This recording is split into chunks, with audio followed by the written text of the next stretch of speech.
आज से लाखों वर्षों पहले सत्ययुग में, जब मंदराचल पर्वत की घाटी में लगभग कई 100 वर्षों से निरंतर केवल मात्र एक ही स्वर गूंज रहा था। ओम वेदात्मने विद्महे हिरण्यगर्भाय धीमहि तन्नो ब्रह्म प्रचोदयात्। ओम वेदात्मने विद्महे हिरण्यगर्भाय धीमहि तन्नो ब्रह्म प्रचोदयात्। ओम वेदात्मने विद्महे। दरअसल कई 100 वर्षों से ब्रह्मदेव की असीम कठिन तपस्या करता आ रहा यह महाबलशाली असुर कोई और नहीं बल्कि स्वयं हिरण्यकशिपु था।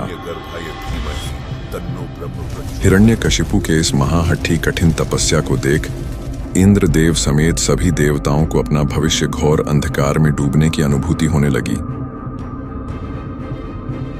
जिसके बाद देवताओं से रहा न गया और वे सभी भागे भागे ब्रह्मलोक चले आए।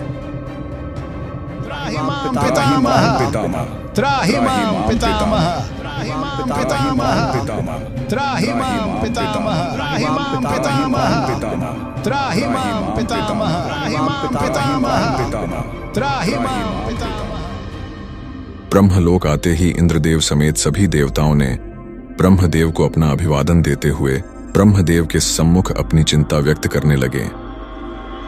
पितामह, इसके पूर्व कि अत्यंत विलंब हो जाए, आपसे विनम्र प्रार्थना है कि कृपया उस पहले से ही महाबलशाली हिरण्यकशिपु को कोई भी साधारण सा वरदान देकर संतुष्ट कर दें।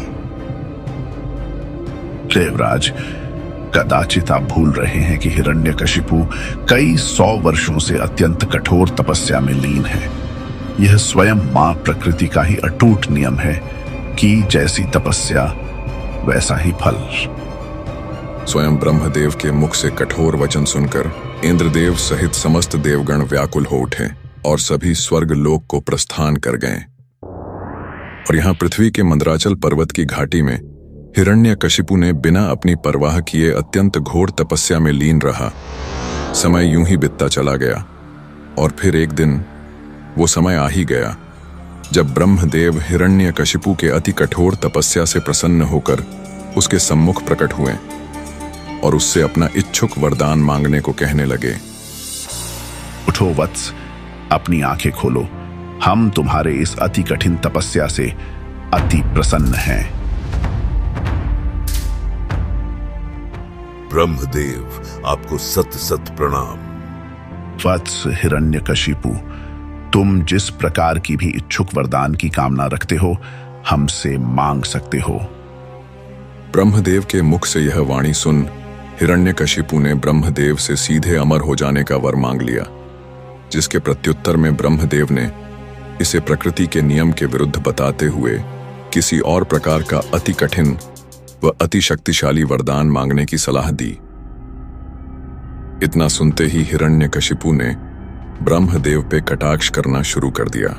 अमर होने का अधिकार प्रकृति ने तो केवल देवताओं को ही दिया है, क्यों ब्रह्मदेव? हम असुरों को तो कभी भी और कहीं भी मृत्यु का ग्रास बनाया जा सकता है।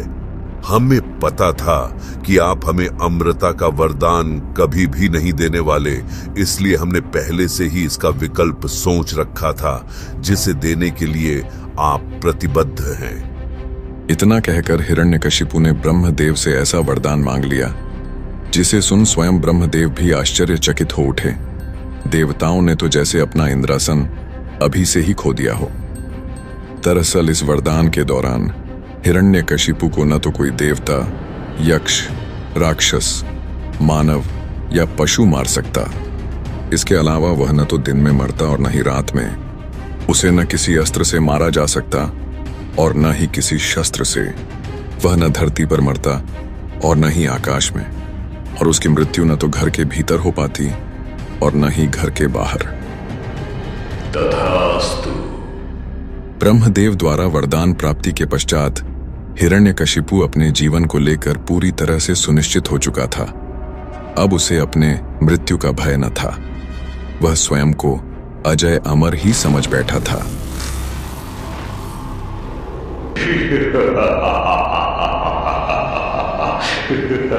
वरदान प्राप्ति के पश्चात हिरण्यकशिपु मंदराचल पर्वत की घाटी से निकलकर सीधे अपने विशालकाय राज्य हिरण्यकर्ण वन पहुंच गया, जहां उसका स्वागत बड़े ही हर्षोल्लास से किया गया।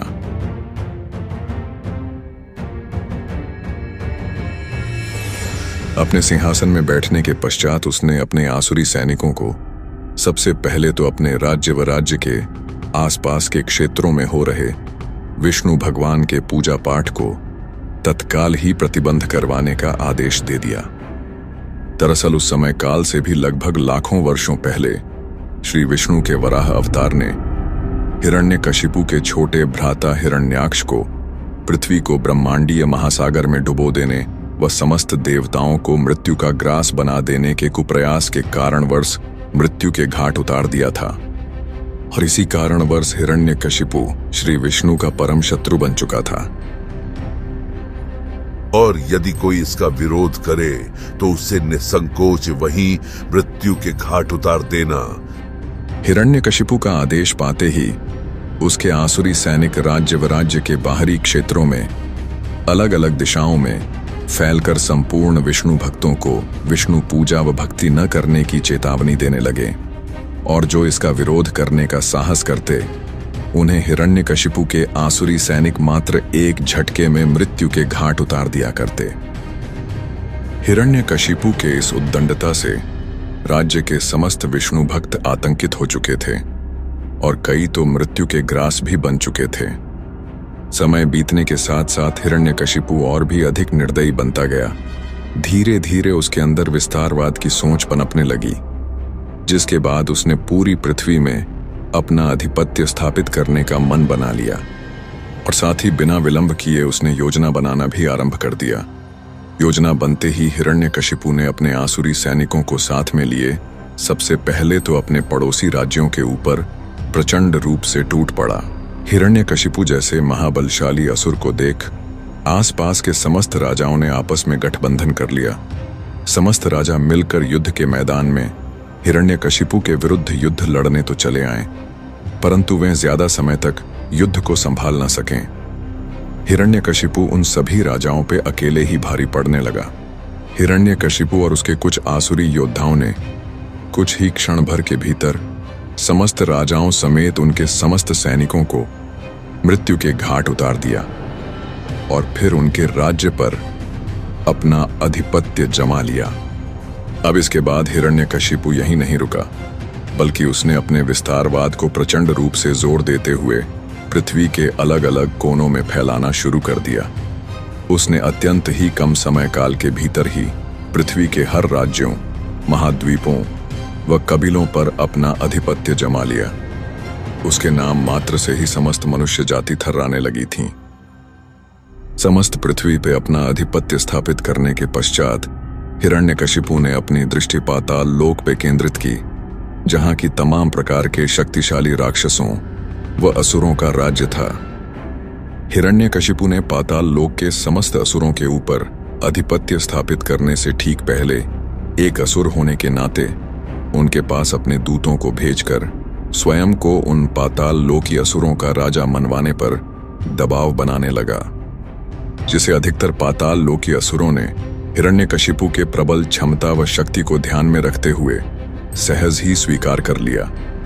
और जिन असुरों ने उसके प्रस्ताव को ठुकराया, उन्हें हिरण्यकशिपु ने स्वयं धूल चटाकर अपने अधीन कर लिया।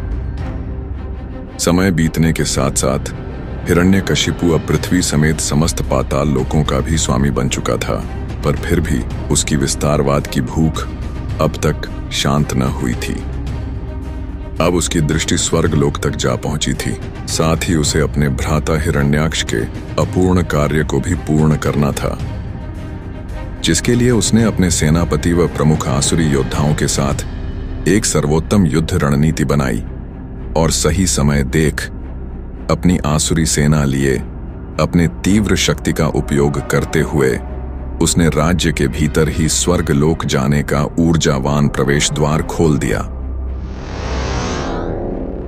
फिर उसी प्रवेश द्वार के माध्यम से हिरण्यकशिपु अपनी विशाल आसुरी सेना लिए कुछ ही क्षण भर के भीतर ही स्वर्ग लोक में प्रवेश कर गया और जोरों से ठहाके लगाता हुआ इंद्रासन के सम्मुख आ खड़ा हुआ। हिरण्यकशिपु को साक्षात अपने सम्मुख खड़े देख इंद्रदेव समेत सभी देवता विचलित हो उठे और क्रोधित होते हुए हिरण्यकशिपु को पृथ्वी वापस चले जाने की चेतावनी देने लगे।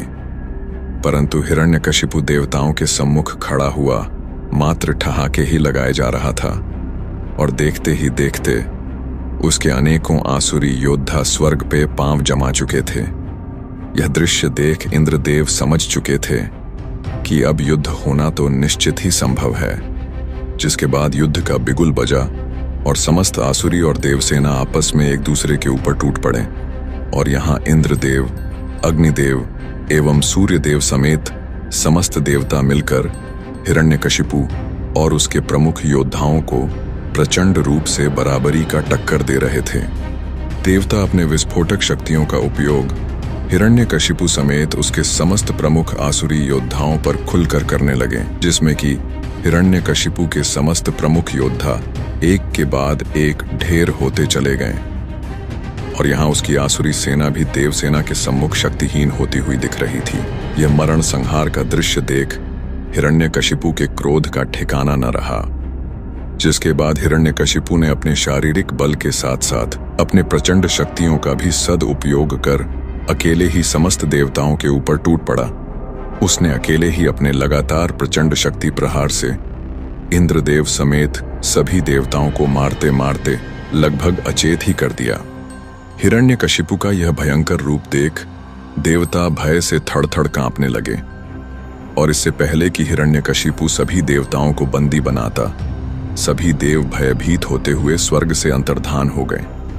इंद्रदेव समेत समस्त देवताओं को युद्ध हारकर स्वर्ग से अंतर्धान होता देख देवसेना भी छिन्न भिन्न होने लगी, जिसमें कई देवसेना तो आसुरी सेना के हाथों वीर गति को प्राप्त हो गए और कई तो अपने प्राण बचाकर स्वर्ग से अंतर्धान हो गए। जिसके बाद हिरण्यकशिपु ने बड़े ही हर्षोल्लास के साथ स्वर्ग पे अपनी जीत का परचम लहराया और इंद्रासन पे विराजमान हो गया। स्वर्गलोक को जीतने के बाद हिरण्यकशिपु ने कभी भी मुड़कर पीछे नहीं देखा। वह लगातार पूरे ब्रह्मांड में एक के बाद एक लोक व राज्य जीतता ही गया, जिसमें यमलोक और नागलोक प्रमुख थे। और एक समय ऐसा भी आया जब वैकुंठ लोक, ब्रह्मलोक, देवी लोक एवं कैलाश को छोड़ हिरण्यकशिपु पूरे ब्रह्मांड यानी कि तीनों लोकों का स्वामी बन चुका था। इंद्रदेव समेत समस्त देव हिरण्यकशिपु के भय से पूरे ब्रह्मांड में छिप छिपाए त्रिदेवों के शरण में रहने लगे थे। उस समय काल में हिरण्यकशिपु को पूरे ब्रह्मांड में चुनौती देने वाला कोई भी न था।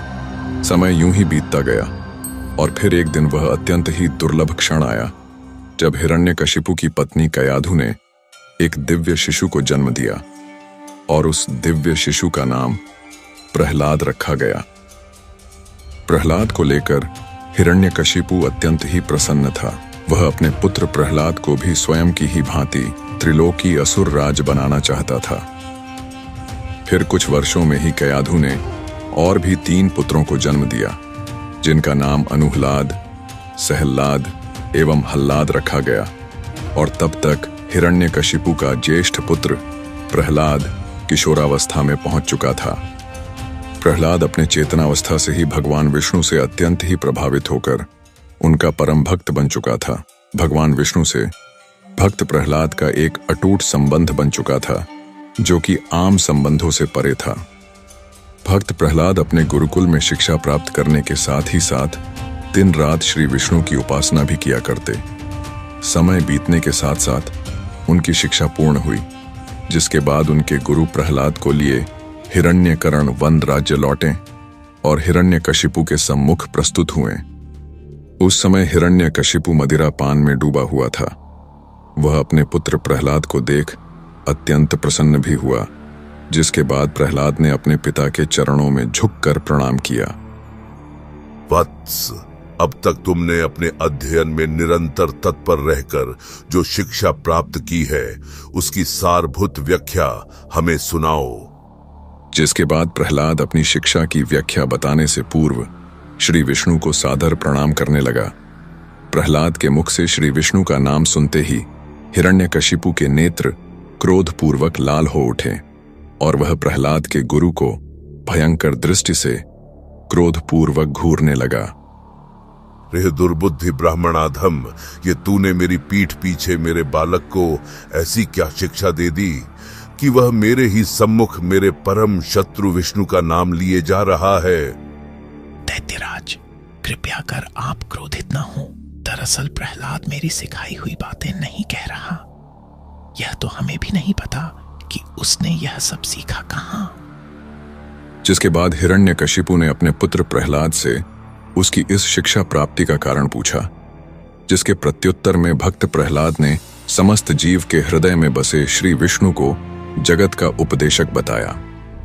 इतना सुनते ही हिरण्यकशिपु ने प्रहलाद को क्रोधपूर्वक दुत्कारते हुए, उसे अयोग्य बतलाते हुए चेतावनी देकर अपनी शिक्षा पुनः प्राप्त करने के लिए वापस गुरुकुल भेज दिया। जिसके बाद प्रहलाद अपने गुरुकुल वापस आ गया और अपनी शिक्षा पुनः प्राप्त करने लगा। और यहाँ हिरण्यकशिपु का पूरे सृष्टि पे अत्याचार दिन दुगनी और रात चौगुनी के गति से बढ़ता ही रहा। उसने पृथ्वी समेत समस्त ब्रह्मांड में अपने अधिकार क्षेत्रों में अब सभी देवी देवताओं के पूजा पाठ को पूरी तरह से बंद करवाकर स्वयं मात्र की पूजा करवाने पर जोर देने लगा। फिर समय बीतने के साथ साथ भक्त प्रहलाद ने अपनी शिक्षा पुनः प्राप्त कर ली।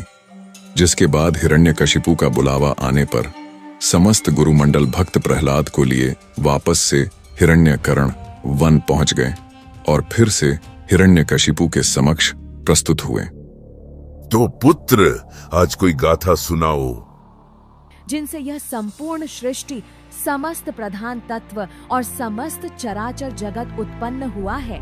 वे समस्त प्रपंच के कारण परम पालनकर्ता भगवान श्री विष्णु हम पर प्रसन्न हो। इतना सुनते ही हिरण्यकशिपु फिर से क्रोध से भर उठा और इस बार उसने अपने आसुरी सैनिकों को प्रहलाद का वध कर देने की आज्ञा दे डाली। उसकी आज्ञा पाते ही वहां उपस्थित सहस्त्र असुर अपनी धारदार अस्त्र शस्त्र लिए भक्त प्रहलाद को मृत्यु के घाट उतार देने को आतुर हो उठे और सभी एकत्र होकर भक्त प्रहलाद के ऊपर टूट पड़े। उनके अनेकों शस्त्र समूहों के प्रहार के बाद भी भक्त प्रहलाद को तनिक भी वेदना न हुई और वे ज्यों के त्यों नवीन बल संपन्न बैठे रहे। यह देख हिरण्यकशिपु अचंभे में पड़ गया और फिर उसने भक्त प्रहलाद को विष्णु भक्ति छोड़ स्वयं हिरण्यकशिपु की भक्ति करने पर जोर देने लगा। जिसके प्रत्युत्तर में भक्त प्रहलाद ने श्री विष्णु को ही अनंत सनातन बताया। यह सुनकर हिरण्यकशिपु का क्रोध सातवें आसमान पर पहुंच गया। जिसके बाद उसने अपने भयंकर विष वाले सर्प सेना को बुलाया और उन्हें भक्त प्रहलाद को अपने विषाग्नि दंतों से काटकर नष्ट कर देने की आज्ञा दे दी। जिसके बाद वे सभी विषधर सर्प बनकर भक्त प्रहलाद के ऊपर टूट पड़े और उनके समस्त अंगों में काटने लगे। परंतु भक्त प्रहलाद के श्री विष्णु के ध्यान में डूबे होने के कारण उनके ऊपर समस्त विषैले डंकों का भी कोई प्रभाव न हुआ। हालांकि समस्त सर्प सैनिकों के दंत जरूर टूट चुके थे, उनकी मणियां छटकने लगी थीं, फनों में पीड़ा और हृदय अवश्य कांपने लगा था। यह देख हिरण्यकशिपु आश्चर्यचकित होने के साथ साथ उग्र क्रोधित भी होने लगा। उसके इस अशांत क्रोध को देख सभी गुरुमंडल उसके सम्मुख आए और उन्हें प्रहलाद के सभी दोषों को क्षमा कर उन्हें एक और अवसर देने की प्रार्थना करने लगे। उनके इस बारंबार प्रार्थना को देख हिरण्यकशिपु ने उन्हें अंतिम अवसर दे ही दिया। जिसके बाद समस्त गुरुमंडल भक्त प्रहलाद को अपने संघ गुरुकुल ले आए और उन्हें बड़े ही अनुशासित होकर पढ़ाने लगे। परंतु पढ़ाई कर चुकने के पश्चात भक्त प्रहलाद समस्त दानव कुमारों को हर दिन विष्णु भक्ति का उपदेश दिया करते। और जब यह बात गुरुमंडल को पता चली तो उन्होंने किसी आसुरी सैनिक के माध्यम से यह समाचार असुर राज हिरण्यकशिपु तक पहुंचा दी। जिसके बाद हिरण्यकशिपु ने एक प्राणघातक षड्यंत्र रचते हुए गुरुकुल में प्रहलाद के लिए बुलावा भेज दिया।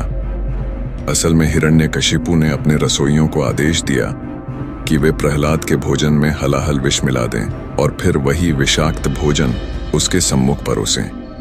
और जब भक्त प्रहलाद ने उस विषैले भोजन को श्री विष्णु का स्मरण करते हुए खाना शुरू किया, तब सभी रसोइयों ने भक्त प्रहलाद के ऊपर अपना ध्यान केंद्रित कर लिया। भोजन खाकर पचाने के पश्चात भी भक्त प्रहलाद स्वस्थ रहे। यह देख सभी रसोइयों को बड़ा आश्चर्य हुआ।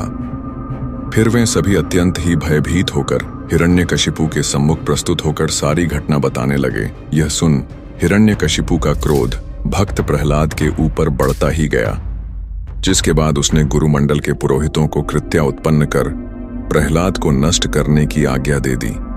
फिर समस्त पुरोहित गणों ने भक्त प्रहलाद के सम्मुख जाकर उसे शांतिपूर्वक श्री विष्णु की भक्ति छोड़ मात्र अपने पिता हिरण्यकशिपु की ही भक्ति करने का परामर्श देने लगे। ये सुन भक्त प्रहलाद ने अपने पिता को पूजनीय माना, परंतु उन्हें भगवान मानना अस्वीकृत कर दिया। उन्होंने भगवान विष्णु को ही परम सनातन भगवान बताया। ये सुन समस्त पुरोहित गणों ने अंतिम चेतावनी देते हुए महाप्रचंड अग्निशिखा के समान प्रज्वलित शरीर वाली कृत्या उत्पन्न कर दी। उस प्रचंड शक्तिशाली कृतिका ने क्रोधपूर्वक गर्जना करते हुए अपने हाथों में त्रिशूल लिए भक्त प्रहलाद के ऊपर टूट पड़ी। फिर जैसे ही त्रिशूल भक्त प्रहलाद की छाती से टकराया, वह क्षण भर में चकनाचूर हो गया। अपने महाशक्तिशाली त्रिशूल को यूं चकनाचूर होते देख कृतिका ने अपना संयम खो दिया और वह उल्टे समस्त पुरोहितों के ऊपर ही टूट पड़ी और उन्हें तत्काल ही मृत्यु के घाट उतार स्वयं भी नष्ट हो गई। यह देख भक्त प्रहलाद के मस्तिष्क को अत्यंत घातक रूप से आघात पहुंचा, जिसके बाद उन्होंने भगवान विष्णु को स्मरण किया और उनसे समस्त मृत्यु के ग्रास बन चुके पुरोहितों को पुनः जीवन प्रदान करने के लिए प्रार्थना करने लगे। फिर भक्त प्रहलाद के भक्ति की शक्ति के फलस्वरूप कुछ ही क्षण भर के भीतर मात्र उनके स्पर्श मात्र से ही समस्त मृत हो चुके पुरोहित गण पुनः जीवित हो उठे। यह सब देख समस्त पुरोहित गण भक्त प्रहलाद से अत्यंत प्रसन्न हुए और उनको महान बताते हुए उनका आभार प्रकट करने लगे। जिसके बाद समस्त पुरोहित गण हिरण्यकशिपु के समक्ष जाकर उसे सारा समाचार ज्यों का त्यों सुनाने लगे। यह सुन हिरण्यकशिपु आश्चर्य और क्रोध से जल उठा। जिसके बाद हिरण्यकशिपु ने भक्त प्रहलाद को अपने समक्ष बुलाकर उनसे हर बार मृत्यु के मुख से बच निकलने का रहस्य पूछने लगा, जिसके प्रत्युत्तर में भक्त प्रहलाद ने इसे श्री विष्णु भगवान की ही कृपा बताई। यह सुन हिरण्यकशिपु ने इस बार क्रोधपूर्वक अपने आसुरी सैनिकों को भक्त प्रहलाद को पकड़ महल से 100 योजन की ऊंचाई से सीधे नीचे गिरा देने का आदेश दे दिया। जिसके बाद हिरण्यकशिपु के निर्दयी आसुरी सैनिकों ने भक्त प्रहलाद को उठाकर महल से सीधे 100 योजन नीचे फेंक दिया और नीचे गिरते समय भक्त प्रहलाद श्री विष्णु का स्मरण करने लगे। श्री विष्णु के कृपा से भक्त प्रहलाद के धरती में गिरने से पूर्व ही जगतधात्री पृथ्वी ने भक्त प्रहलाद को अपने गोद में थाम लिया और धरती पर रख अंतर्धान हो गई। भक्त प्रहलाद को सकुशल देख आसुरी सैनिकों ने हिरण्यकशिपु को यह समाचार सुना दी। यह समाचार सुन हिरण्यकशिपु क्रोध से लाल होते हुए तनिक भी विलंब न करते हुए अपने आसुरी सैनिकों को भक्त प्रहलाद को नागपाश से बांधकर महासागर में डुबो देने का आदेश दे दिया। जिसके बाद उन आसुरी सैनिकों ने भक्त प्रहलाद को बंदी बनाकर नागपाश से बांधकर महासागर में डुबो दिया। परंतु भक्त प्रहलाद को नागपाश सहित महासागर में डुबो देने के पश्चात महासागर में जोरदार हलचल होने लगी। सभी ओर ऊंची ऊंची लहरें उठने लगीं। महासागर के इस भयंकर हलचल को देख हिरण्यकशिपु ने भक्त प्रहलाद को एक मायावी बालक बतलाते हुए आसुरी सेना को उसे ऊपर से बड़ी बड़ी चट्टान शिलाओं से ढक देने का आदेश दे दिया। जिसके बाद आसुरी सेना ने महासागर में डूबे भक्त प्रहलाद को चट्टानों से ढककर उसके ऊपर हजारों योजन का ढेर कर दिया। पर अभी भी भक्त प्रहलाद महासागर के अंदर चट्टानों के बीच अचेत होकर भी अंदर ही अंदर भगवान विष्णु का स्मरण किए जा रहे थे। अचेत अवस्था में भगवान विष्णु को स्मरण करते समय वे स्वयं को भूल ही गए। वे श्री विष्णु को स्वयं के भीतर अनुभूत करने लगे, जिससे कि तत्काल ही नागपाश नष्ट हो गई। समुद्र में जोरदार कंपन होने लगी, जिससे कि असुरों द्वारा लादे गए समस्त चट्टान शिला झटके से दूर फेंकते हुए भक्त प्रहलाद महासागर से बाहर निकले और धरती पर पांव रखते ही उन्हें पुनः अनुभूत हुआ कि वे प्रहलाद हैं। जिसके बाद वे धरती में बैठकर विलाप करते हुए श्री विष्णु की स्तुति करने लगे। उनके इस प्रकार तन्मयता पूर्वक स्तुति करने के कुछ क्षण पश्चात ही उनके सम्मुख स्वयं सृष्टि के पालनहार श्री विष्णु प्रकट हुए। साक्षात श्री विष्णु को अपने सम्मुख देख भक्त प्रहलाद गदगद हो उठे और उन्हें अभिवादन कर उनके चरणों में गिर पड़े। हे प्रहलाद, मैं तुम्हारी अनन्य भक्ति से अति प्रसन्न हूं। तुम्हें जिस वर की इच्छा हो मुझसे मांग लो। ये सुन भक्त प्रहलाद अपने हर योनि में मात्र विष्णु भक्त ही बने रहने का वर मांगते हैं, जिसे भगवान विष्णु स्वीकृति देते हुए अन्य वर भी मांगने को कहने लगते हैं। जिसके बाद भक्त प्रहलाद समस्त प्रकार के पाप कर चुके अपने पिता हिरण्यकशिपु को पाप मुक्त करने का वर मांग लेते हैं। जिसके बाद तथास्तु कहकर श्री विष्णु अंतर्धान हो जाते हैं। जिसके बाद भक्त प्रहलाद वापस से महल में प्रवेश कर सीधे अपनी माता कयाधु के कक्ष की ओर चल देते हैं, जहां उन्हें माता कयाधु अपने सीने से लगा लेती हैं और उसी क्षण वहां हिरण्यकशिपु भी आ धमकता है। भक्त प्रहलाद को सकुशल अपनी माता के संग देख हिरण्यकशिपु गुस्से से हाथ मलता रह जाता है और गहरे चिंतन में पड़ जाता है। फिर उसे अपनी छोटी बहन होलिका का ध्यान आता है, जिसके बाद वह होलिका के पास बुलावा भेजता है। फिर अगले ही दिन महल में होलिका का आगमन होता है, जिसके साथ हिरण्यकशिपु एक संपूर्ण भयंकर योजना बनाता है, जिसे पूरे नगर में एक आयोजन का नाम दे दिया जाता है। और इस आयोजन के अंतर्गत भक्त प्रहलाद को जलती हुई चिता में होलिका के संग बिना किसी क्षति के बैठने की घोषणा कर दी जाती है। असल में होलिका को ब्रह्मदेव से आग में न जलने का वर प्राप्त था और इसी का लाभ उठाकर हिरण्यकशिपु भक्त प्रहलाद को मृत्यु के घाट उतार देना चाहता था। फिर संध्या होते ही इस मिथ्या आयोजन की शुरुआत हो ही जाती है, जिसमें कि कयाधु के न चाहते हुए भी बलपूर्वक भक्त प्रहलाद को होलिका के गोद में चिता के ऊपर बैठाकर आग लगा दिया जाता है। आग लगते ही भक्त प्रहलाद श्री विष्णु को स्मरण करने लगते हैं और वहीं होलिका जोरों से ठहाके लगाने लगती है, जिसे देख हिरण्यकशिपु भी जोरों से ठहाके लगाने लगता है। फिर कुछ क्षण बीतने के पश्चात भक्त प्रहलाद को तो कुछ न हुआ, परंतु वहीं होलिका को गर्मी की अनुभूति अवश्य होने लगती है। क्षण बीतने के साथ साथ यह गर्मी जलन में परिवर्तित हो जाती है और होलिका उसी चिता में छटपटाते हुए भस्म हो जाती है, जिसे देख हिरण्यकशिपु मात्र गर्जना और विलाप के कुछ न कर पाया। और वहीं भक्त प्रहलाद फिर से सकुशल मृत्यु को मात देते हुए चिता से बाहर आ गए, जिसे देख सभी आश्चर्यचकित पर हिरण्यकशिपु क्रोध से लाल हुए जा रहा था। नगर समेत महल में शोक का वातावरण था। धीरे धीरे सूर्यास्त भी हुआ और फिर आसुरी सैनिकों ने भक्त प्रहलाद को बलपूर्वक राजसभा में हिरण्यकशिपु के सम्मुख प्रस्तुत किया।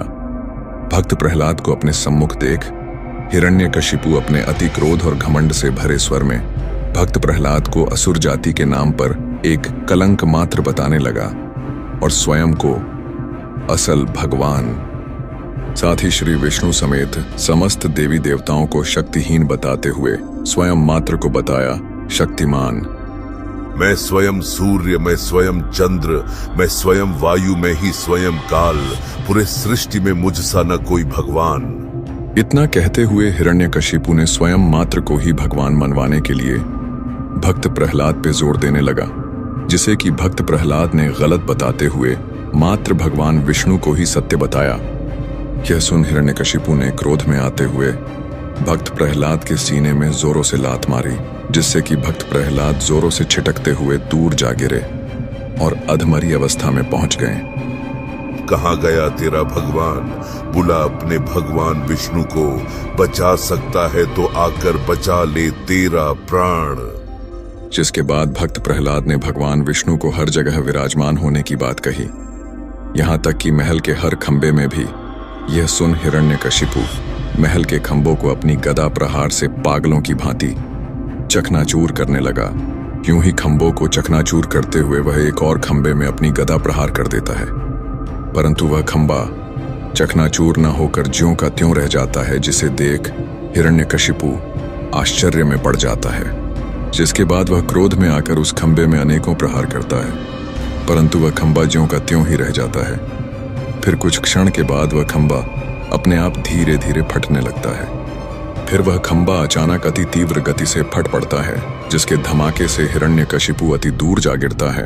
फिर धुंधले हो चुके राजसभा में एक भयावह गर्जना गूंज उठती है और धुंध को चीरते हुए गर्जना करते हुए अद्भुत श्री विष्णु अवतार नरसिंह हिरण्यकशिपु के समक्ष आ खड़े होते हैं, जिन्हें देख हिरण्यकशिपु आश्चर्य में पड़ जाता है। तो वहीं भक्त प्रहलाद हाथ जोड़े भक्तिमय हो जाता है। यह देख हिरण्यकशिपु समझ जाता है कि हो न हो यह स्वयं विष्णु है। जिसके बाद अपने समक्ष महाउग्र नरसिंह को देख हिरण्यकशिपु स्वयं भी महाक्रोधित होते हुए अपनी गदा लिए भगवान नरसिंह पे टूट पड़ता है और नरसिंह पे अपनी गदा लिए अंधाधुंध प्रहार करने लगता है। पर उसके गदा का नरसिंह पे कोई भी असर न होता है, जिसके बाद नरसिंह अपने पंजे के एक ही वार से हिरण्यकशिपु के गदा को चकनाचूर कर देते हैं। यह देख हिरण्यकशिपु तिलमिलाते हुए एक धारदार शक्तिशाली तलवार प्रकट कर नरसिंह पे फिर से प्रहार करने लगता है। पर इस तलवार का भी नरसिंह पे कोई असर ना होता है, जिसे कि नरसिंह पुनः अपने प्रहार से नष्ट कर देते हैं। यूं ही अपने अनेकों अस्त्र शस्त्र को नष्ट होता देख हिरण्यकशिपु अब मल्ल युद्ध करने को उतारू हो जाता है, जिसके बाद वह अपने मुक्के को ताने सीधे नरसिंह पर टूट पड़ता है। परंतु नरसिंह उसके मुक्के को पकड़ धरती पर पटक देते हैं और उसे मल्ल युद्ध के दौरान वहीं धूल चटाने लगते हैं। यह शक्तिशाली दृश्य देख समस्त असुर आश्चर्यचकित होते हुए डर से थर्राने लगते हैं। ये पहली बार था जब हिरण्यकशिपु के समक्ष कोई उससे भी अधिक शक्तिशाली उससे युद्ध करता हुआ उसे लगातार धूल चटाए जा रहा था। स्वयं को यूं लगातार मार खाता हुआ देख वह समझ चुका था कि अब भागने में ही उसकी भलाई है, जिसके बाद वह नरसिंह से दूरी बनाता हुआ इधर उधर भागने लगा। परंतु नरसिंह भगवान ने उसका पीछा करते हुए उसे अपने पंजों में दबोच लिया और उसे पूरे राजमहल में घसीटते हुए मुख्य द्वार के चौखट तक ले गए और उसे हवा में उछालते हुए अपने गोद में लेटा दिया। विष्णु, मुझे कोई भी नहीं मार सकता, चाहे कितना भी प्रयत्न कर लो तुम। तू ना अभी घर के अंदर है ना ही बाहर, तू ना धरती पर है ना ही आकाश में, ना अभी दिन है और ना ही रात्रि। मैं न तुझे अस्त्र से मारूंगा और ना ही शस्त्र से, और मैं ना तो देवता हूँ, ना यक्ष, ना राक्षस, ना मनुष्य और ना ही पशु। मैं हूँ नरसिंह।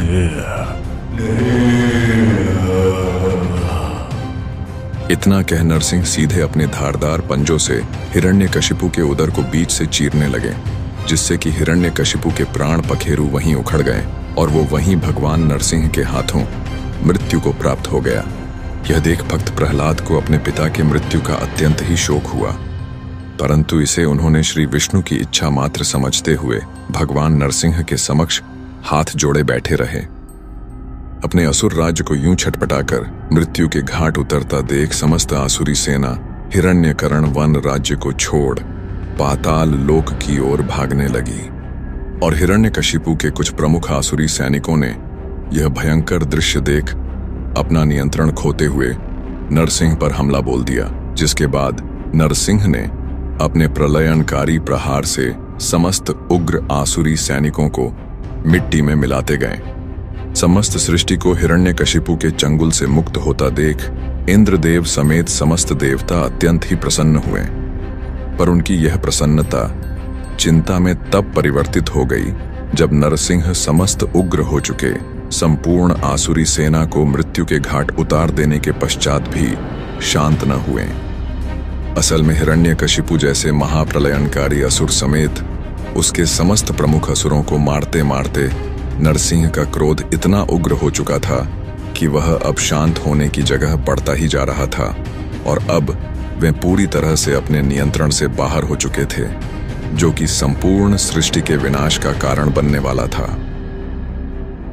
और यह विनाश लीला देख समस्त देवताओं को सिर्फ एक ही मार्ग सूझा और वो था कैलाश का मार्ग, जिसके बाद समस्त देवता पृथ्वी में स्थित कैलाश चले आए। सृष्टि की रक्षा करें महादेव, अन्यथा नरसिंह पृथ्वी समेत समस्त सृष्टि को उजाड़कर समाप्त कर देंगे। इस पूरी सृष्टि में एकमात्र आप ही हैं जो नरसिंह देव को नियंत्रण में ला सकते हैं। जागिए महादेव, जागिए।